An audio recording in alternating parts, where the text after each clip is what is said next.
"If not for your pension, you'd be useless to us," my son said, as I handed him a plate of roast chicken. I didn't drop the plate. I didn't flinch. I just set it down, turned, and went back to the kitchen. The faucet was still running. The carrots were overcooked, and the silence that followed his words felt more insulting than the words themselves. Across the table, his wife Roberta tapped her fork against her glass, like she hadn't even heard him, or worse, like she agreed. My granddaughter Callie looked up from her phone, but said nothing. She used to ask me to braid her hair. Now she barely looked me in the eye. I stood behind the sink, pretending to dry my hands, even though they weren't wet. I stared at the dish rack, like it might offer me a different version of the evening, a version where my son remembered the nights I stayed up with him during storms, the years I helped him pay off his student loans, or the day I signed the house over, because he swore it was safer that way. "Just paperwork, Mom." But no one said anything. They just kept eating. I waited until the dishwasher hummed to life. Then I walked into my room, the one that used to be the master, now labeled storage on their floor plan, and pulled out the suitcase I kept under the bed. One change of clothes, my wallet, the notebook with all my account numbers, the family photo from our last vacation before Tom passed. I didn't slam the door when I left. I didn't say goodbye. I walked 2 blocks to the bus stop, wrapped my coat tighter, and got on without looking back. The motel smelled like bleach and old carpet, but the light worked. The room was quiet, and for the first time in a long time, the silence didn't hurt. I sat on the edge of the bed, pulled out my notebook, and began making a list. Not of what they took, but of what I still had. I didn't sleep much that first night. The heater wheezed like it had asthma, and the bed frame creaked with every breath I took. But the worst sound was the quiet. It let my mind run circles. So instead, I made a plan. At sunrise, I walked to the diner down the street, ordered the cheapest coffee they had, and took the corner booth near the outlet. I opened my notebook, laid out every scrap of memory I could still hold in my hands. The deed transfer papers, I still had them. I'd tucked the notarized copy into a sleeve years ago when Tom died, and I thought making my son co-owner would simplify things. I highlighted the date and the line that said, "I signed voluntarily." Back then it felt like love. Now it looked like a trap. I flipped through my old journal. It was mostly grocery lists and grandbaby stories until the last few years. That's when I started writing things down I didn't know where else to say. The night Roberta called me a mooch for asking if I could keep my own rocking chair. The morning I found my clothes stuffed into a plastic bin labeled seasonal. I took pictures of those entries. Took screenshots of texts from Roberta.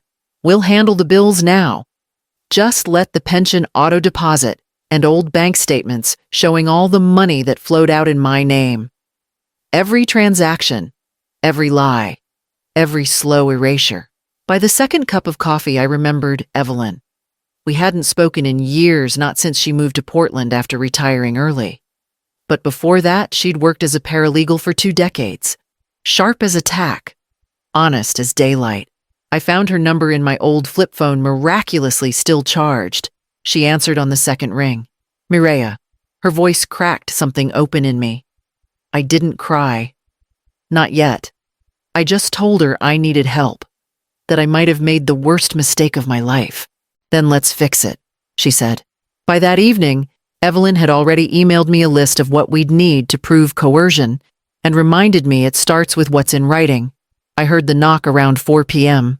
3 quick taps. A pause, then 2 more. Familiar. The same rhythm Callie used when she was little, pretending to be a secret agent on my front porch. I opened the door, and there she was. Hair in a messy ponytail backpack slung off one shoulder, and a glare that didn't belong on a 13-year-old's face. "Don't freak out," she said. I took the bus. I told Mom I was at Macy's with Lila. Before I could say anything, she dropped the backpack with a thud and threw her arms around me. It wasn't gentle.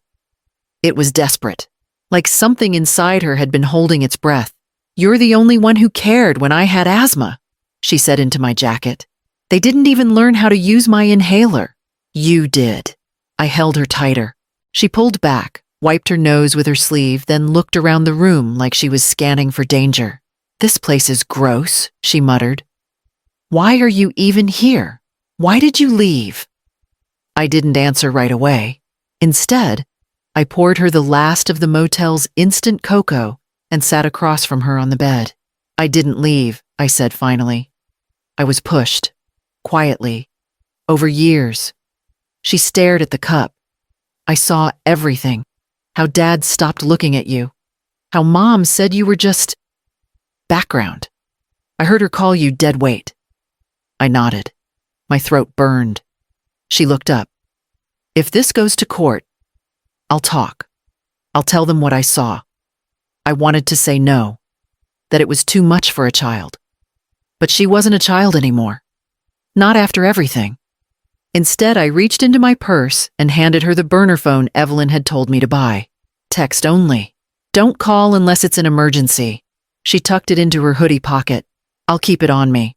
When she left an hour later, the room felt heavier and lighter at once. She was just one voice, but she had seen everything. The next morning, I walked 2 miles to the edge of my old neighborhood.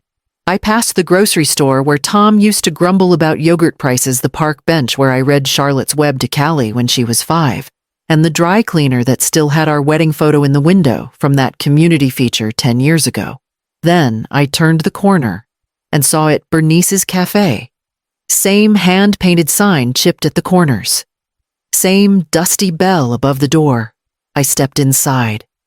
The scent of brewed coffee and burnt cinnamon rolls wrapped around me like a coat I forgot I owned. Bernice looked up from the counter. For a second, she froze. Then she came around and hugged me so hard, I thought my ribs might crack. "Where the hell have you been?" she whispered, arms tight around my shoulders. I didn't answer. She didn't press. She handed me a mug, all ready, full, black and strong, just how I liked it. "You sit. Don't pay." I sat by the window. Let the warmth soak in. Watched as sunlight bounced off the lid of the sugar jar like a tiny spotlight. After a few minutes, Bernice slid into the seat across from me. "You want to tell me why you look like someone wiped their feet on you?"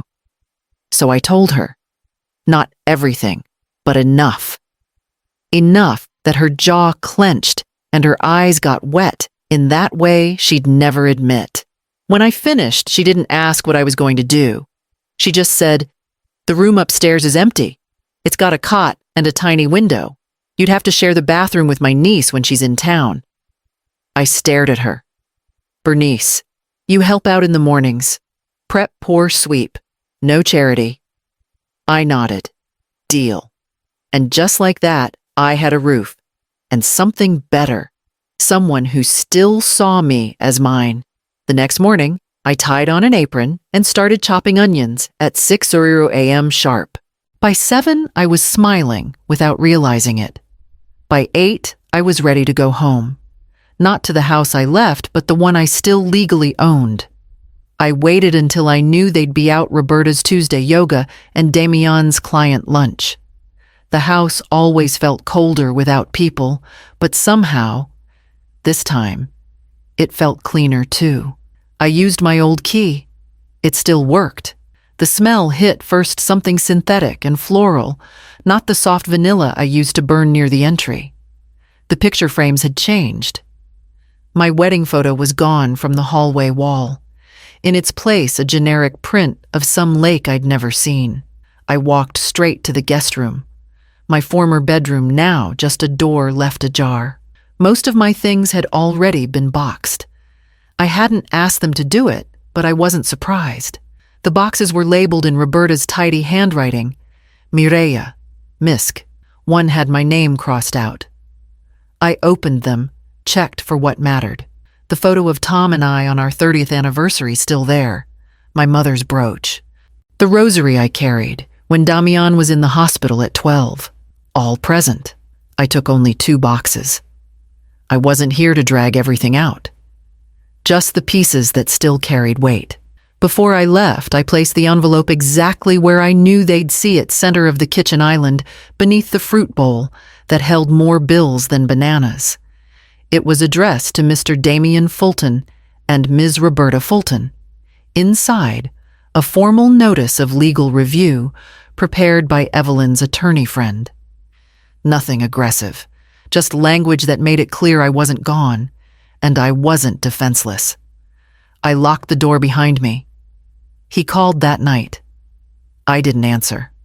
Let it go to voicemail. The second time I picked up. "You've got a lot of nerve," he spat. "What is this? Some pathetic attempt to scare us?" I didn't raise my voice. I didn't explain. "You'll hear from my advocate," I said. "That's all I have to say." He started to speak again, but I hung up. Then I turned my phone off, put it in the drawer next to my journal, and went to bed for once without needing to rehearse tomorrow's apology. The courtroom was smaller than I expected. Pale walls, no windows. A ticking clock louder than it had any right to be. Damian didn't look at me when I walked in. He sat 2 chairs down from his lawyer fingers, clasped jaw tight. Roberta wasn't there. I wasn't surprised. This wasn't her battle, not officially. His attorney was younger than I imagined. Sharp suit. Sharp smile. She stood and spoke in that calm, condescending tone lawyers seem to practice in front of mirrors. She abandoned the home, she said, of her own will. There was no eviction, no confrontation. My clients took her in out of compassion. The transfer of ownership was voluntary and properly notarized. She paused for effect, then added, "There is also concern about Mrs. Fulton's cognitive stability. Her journal entries, as we understand, reference delusions of mistreatment, feelings of persecution." The judge nodded. Scribbled something. I didn't flinch. When it was my turn, I didn't stand right away. I opened my bag, pulled out the journal, worn dog-eared, full of folded notes and grocery lists and things that weren't supposed to be read out loud. But I read anyway. October 12th. Roberta asked me to eat in the garage because the dining table was just too full. There were 3 chairs empty. November 2nd. Damian told me I should be grateful they even let me stay, considering I'm not pulling weight anymore. My pension covered last month's mortgage. December 25th. I was not invited to the family Christmas photo. They said it was just for the kids. I kept going. Steady. Calm. My voice didn't shake. When I looked up, the judge was still. His pen no longer moved. "This journal isn't proof of delusion," I said. "It's proof I noticed everything and said nothing. Until now." The silence after was thicker than anger, more honest. Evelyn leaned over and whispered, "That was better than any affidavit." I folded the journal, placed it in front of me, and waited for what would come next. Because sometimes the truth only echoes once you've finally said it out loud. They called her name like it was any other name on the list. But to me, it was the moment everything could shift. Callie stood slowly. Too young to be there, too old to keep silent. Her school shoes squeaked against the floor. She adjusted her sleeves like she always did when nervous. The clerk asked her to state her name for the record. She did. Then she looked at me. I gave her the smallest nod I could manage. "My grandma was never a burden," she began. "They made her feel like one, but she wasn't. She helped me with my school projects, cooked dinner when no one else did, and took me to urgent care when my inhaler ran out because my parents forgot." The judge leaned forward slightly. "They used her pension like it was theirs. My mom called it the silent income. I heard them talk about it when they thought she was asleep." Callie swallowed hard, glanced at her hands, then looked straight ahead. "She wasn't allowed to sit with us at dinner. Not always. Not when we had guests. My mom said it was too crowded or that Grandma liked to eat early. That wasn't true." Damian shifted in his seat. Finally, looked up. His face wasn't angry, it was pale. The judge asked, "Do you feel safe saying this?" Callie nodded. I do now. I hadn't realized I was holding my breath. I reached over, gently touched her hand, and she didn't pull away. I just think she added quieter this time that if someone gives and gives and gives and we just keep taking, that's not family. That's theft. Silence. Even the clerk seemed to forget to blink. Callie stepped down and sat beside me again. Her fingers were cold. I covered them with mine. The judge looked over his glasses. Thank you, Miss Fulton. That was the first time anyone in that room said our name like it meant something. Like it didn't belong to just him. And it was the first time I felt like we might win, not out of pity, but out of truth. The trash bags were waiting for us when we returned from court. 2 of them, black, torn open, stuffed with my old sweaters and photo frames, left just outside the cafe door. On top was a note scribbled in red marker. Thought you forgot these. Don't come back. Bernice didn't curse. She didn't rant. She just stared at the mess for a full 5 seconds, then stepped over it and opened the door like it was any other Wednesday. I crouched down and picked up the frame of Tom and me at the Grand Canyon. The glass had cracked. I wiped it gently with my sleeve and brought it inside. 20 minutes later, 2 officers showed up. A noise complaint. Loud banging, they said. Disruption to neighboring businesses. Bernice raised an eyebrow. We're a coffee shop, she said flatly. We close at 5. The loudest thing in here is the espresso machine, and it's older than both of you combined. They didn't push further. They just took notes and left. I knew it was Roberta. Or Damian, if she pushed him hard enough. They couldn't shake the courtroom, couldn't undo Callie's words, so they did what cowards do. They tried to provoke. Back upstairs, Bernice handed me a pair of scissors and some twine. What's this for? I asked. We're hanging those sweaters up to dry, she said. No use crying over what still fits. I laughed. It surprised us both. That night, I rewrote my list. Not of what I'd lost, but what I still had. A roof, a friend, a granddaughter with more spine than most adults I know. And I had my voice. I'd been afraid it wouldn't be enough, that even the court wouldn't care. But they did. I could feel the shift, subtle but real. They tried to humiliate me, but they forgot I already left with my dignity. They had nothing left to take, and they still hadn't heard what the judge was going to say tomorrow. We stood as the judge entered. The final day. No witnesses, no arguments, just judgment.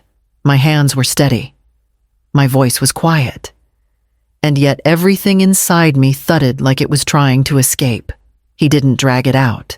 Based on testimony documentation and state statutes regarding coercion and elder financial abuse, he said, reading from the file, the court finds in favor of Mireya Fulton. I didn't move. Not right away. I wanted to make sure I heard it all. The plaintiff is to be reinstated partial financial authority over the property in question. Her legal right to occupy said home is recognized and protected. Any attempts to remove or harass her will result in criminal charges. This court strongly recommends mediation between parties, though it is not required. Damian exhaled like someone had punched him. He didn't look at me. Roberta stood, shoved her chair back so hard it clattered against the wood, and walked out without a word. The judge continued. Final paperwork will be filed within 3 business days. Until then, this ruling is active and enforceable.